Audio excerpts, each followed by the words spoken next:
যে বিজ্ঞানে কিন্তু থুক্কু দেওয়ার বিষয়টি আছে, ইসলামে কোনো থুক্কুর বিষয় নেই।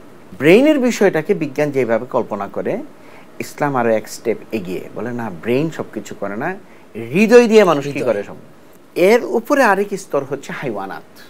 আল্লাহ সুবহানাহু, তাদের মধ্যে আল্লাহ সুবহানাহু ওয়া তাআলা পঞ্চ ইন্দ্রিয় শক্তি দিয়েছেন। পঞ্চ ইন্দ্রিয় বলতে আমরা জানি যে জিহ্বা, নাসিকা, চক্ষু, কর্ণ এবং ত্বক, এই পাঁচটা।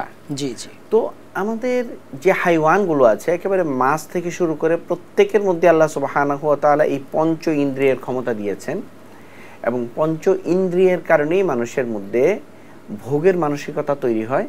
পঞ্চ ইন্দ্রিয়ের কারণেই এই মাখলুকের মধ্যে ভোগের মানসিকতার সাথে সাথে তাদের ক্ষুধা এবং ইত্যাদি, যে রিপুর তাড়না যেটাকে আমরা বলি, রিপুর তাড়না, সেটা সৃষ্টি হয়।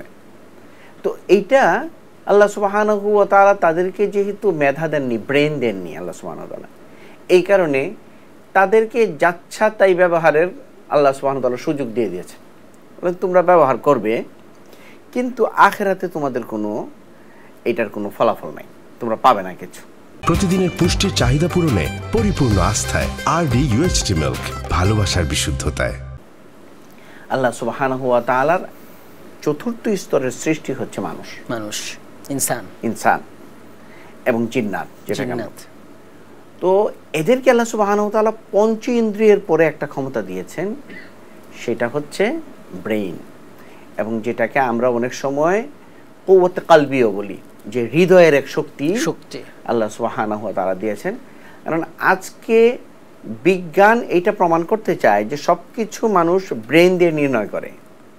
ফাহাম এবং বুঝ শক্তিটা মানুষ ব্রেইন দিয়ে নির্ণয় করতে পারে, কিন্তু কোরআনে কারীম আরো এক স্টেপ এগিয়ে, এখনো পর্যন্ত বিজ্ঞান এটা পৌঁছে নেই।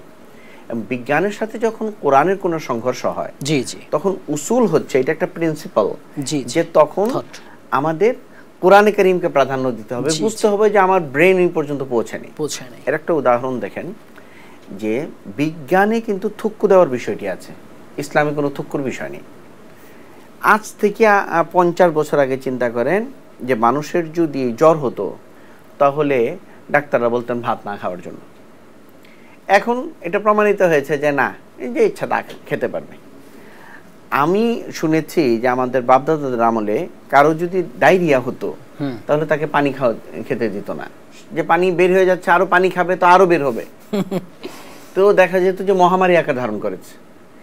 কিন্তু বিজ্ঞান থুক্কু দেওয়ার পরে বললো যে না, আপনার পানি খেতে হবে, না হলে কিন্তু হয় না, পানি বের হয়ে যাচ্ছে। হ্যাঁ, কোরআনে কারীমে কোনো একটা আয়াত এরকম নাই যেটা কোনো যুগে এসে থুক্কু দিয়েছেন যে না, আগেরটা আমার ভুল ছিল, এখন নতুন সিদ্ধান্ত রিভাইজ করলাম এটা। হ্যাঁ, তো ব্রেইনের বিষয়টাকে বিজ্ঞান যেভাবে কল্পনা করে, ইসলাম আরো এক স্টেপ এগিয়ে বলে না, ব্রেইন সবকিছু করে না, হৃদয় দিয়ে মানুষ কি করে সব।